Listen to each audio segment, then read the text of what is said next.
Hey guys, how's it going? Chez back again. Welcome to episode number 60 of the of Career Mode Road to Glory here on FIFA 15. We start with the third and final friendly. It's Cambridge versus Puebla at the Abbey Stadium. Not sure where Puebla are from. I would presume South America, with it being a South American sounding and style of name. Whether it's Mexico or Colombia or somewhere like that, or Argentinian league, I'm not entirely too sure. You guys will have to confirm for me, as always, in the comment section down below. But we're starting a bit of a weaker side in this third and final friendly because we do have our first competitive game of the season so far coming up as the second game of the episodes in the Capital One Cup.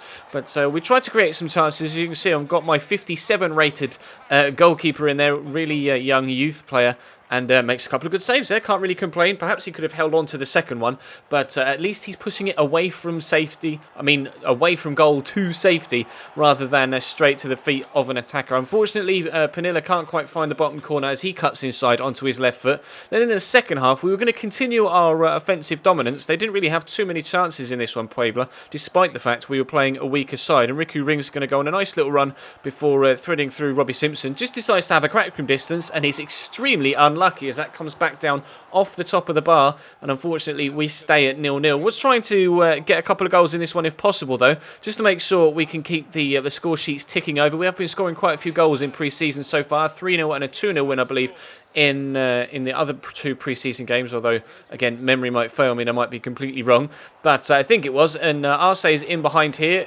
Unfortunately though, another top save by their goalkeeper. Goalkeepers were on top in this one, and it was in the end eventually going to end up as a 0-0 scoreline. So unfortunately we don't get 3 wins from 3 in pre-season, but a clean sheet is never a bad thing, especially with a weaker defence and only a 57 or 58 rated goalkeeper, so can't complain there. And then we come back to the in-menu screens to find out that Lucio Reja has accepted our contract of £6,500 a week, and he's coming into the club, so that is another new signing. We've got so many new players into the club now, and the majority of them are signed as our own players as well, aren't coming in on loan, which is amazing, because we haven't had the numbers in the past couple of years. Now, though, we have a decent sized squad, and the majority of which are our players as well. So should we need to raise funds at any point in the future, we can sell some players on that are worth a little bit and actually be able to adequately replace them with the money we can raise. As you can see, though, we're starting our normal 4-4-2 formation in the first competitive game of this season, away from home against Reading. Not going to be easy, but there are only 2 new signings in the starting 11. So you can see Salah Soliman, the centre-back, and Michael O'Halloran, the left-sided midfielder, are in the starting lineup. Harrison Dunk, unfortunately, stepping down to the bench, and Josh Coulson having to make way for Salah Soliman, although, to be fair, Morozo is probably above him as well when it comes to the pecking order. But unfortunately, we were going to concede a goal. However, fortunately, on the other hand of that, it was offside, so it didn't really matter. So we stay at 0-0. But we're going to actually try and catch them on the counter-attack here. Michael Woods picks up the ball as it's knocked clear out of the box. Obviously, Kwesi Appiah and Tom Elliott have got the absolute pace of love and have been fantastic for us as a strike partnership. And they're going to prove how deadly a partnership they are here with a nice little elongated 1-2 to give us a 1-0 lead in the 32nd minute. Now, I'm not sure whether Reading are in my league or whether they're in the Premier League, but regardless, this is the level of competition we should be expecting to play against in this third season in the Championship, and that is the quality of finishing that they can dish out. 1-1 in the 48th minute. He sends that crashing into the top left-hand corner. Really strong strike, so much power behind it, so we are pegged back to 1-1 as we headed into the second period. They did start to dominate possession here in the second half, Reading, but we were able to nick the ball off Simon Coxell with a loose touch. Tom Elliott has threaded through, and again, using that pace, races away. A gorgeous little tidy finish at the end of the run as well. Celebrating, sliding on the floor through a microphone into the crowd to make it Cambridge 2, Reading 1. And it looked as if we were heading towards a shock victory away from home in the first round of the Capital One Cup. But then they had this chance. Taylor threads it through across to Pogrebniak. I thought I had him covered. Then he finds the man Taylor again, and a great finish makes it Reading 2, Cambridge 2 in the 90th minute. I was slightly disappointed though with my goalkeeper. It did come through a body of players and he might not have seen it, but that was quite close to him before it swerved to the right hand side.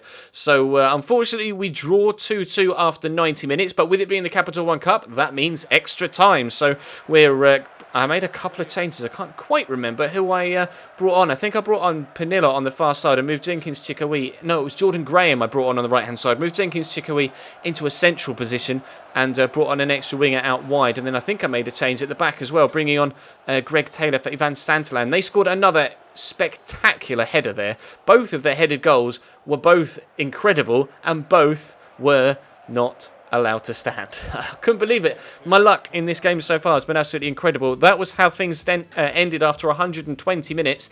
They definitely edged it on chances and possession, but we fought hard for that draw, so I was hoping we might be able to sneak it on penalties. As you can see, there actually isn't that much difference between the actual stats when it comes to penalty taking ability between the two sides. I've sped the shoot up a little bit, but it's still slow enough to be able to commentate on each and every one. But Pogrebniak put them 1-0 up. Then O'Halloran went the same way as the goalkeeper, but we managed to squeeze it into the bottom corner. Goalkeeper Abogo tries to put a beater off, but again, second penalty for Reading, straight down the middle of the goal. Means that they're now 2-1 in front. Kwesi Appiah, though, no nerves whatsoever from him. Obviously, taking the experience from the Ghana's African Cup of Nations that he got earlier on this season. Another penalty, straight down the middle from Reading, this time into the roof of the net. Goalkeeper flops backwards. Jenkins Chikoui, even better penalty this time. Probably the best one so far, whipping it inside that far left-hand side.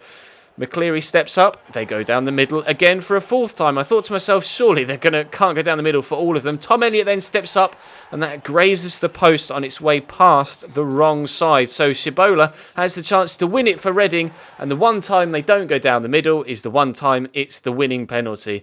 Could not believe my luck. We had all of the luck in the game itself, but then no luck in the penalties. Regardless, Reading probably deserved to go through, but it was still a little bit crushing to have gone out in the manner in which we did on penalties. But still, we will take it on the chin, learn from that experience, and hopefully come back stronger in competitive games against that sort of level of opposition for the remainder of this season. Still getting bids in for Kwesi, and I thought about accepting one of them. I genuinely did.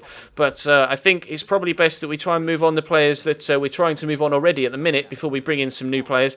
Still got 1, 2, 3, 4, 5 players there on the transfer list, and Arce to go out on loan if possible, so that we can free up the funds to bring in, if not 1, maybe 2 or even 3 new players to replace those 5 or 6, so that we not only get the better quality, but still maintain enough players to have the rotation and the ability to have the strength in depth in case we get a rather large influx of broken ankles like we did last year. But regardless, we're still doing very well right now. I'm delighted with how this transfer window's gone so far. I would like a goalkeeper, if I'm being honest, to replace Abogo.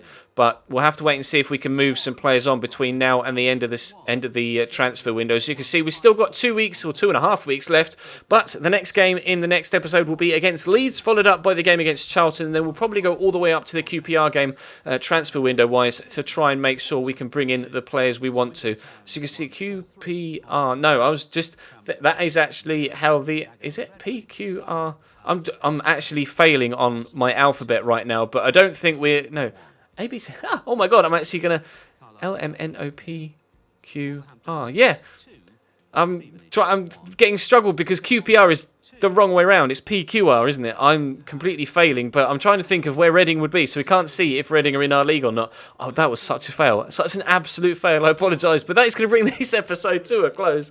Thank you very much for watching. Drop the video a like if you enjoyed. Subscribe if you haven't already. I will be streaming Football Manager tonight because it's a weekday, and I may have uploaded a vlog earlier on today to let you guys know what my streaming schedule is now, but I can't, as I record this, I haven't done that yet, but I am planning on doing so. So you may have seen that, you may not, but I will be streaming Football Manager tonight, so check the links in the description to my Twitch and to my Twitter and my Facebook and Instagram if you want to follow me there as well. But that is all for now. Thank you very much for watching, and I will see you next time.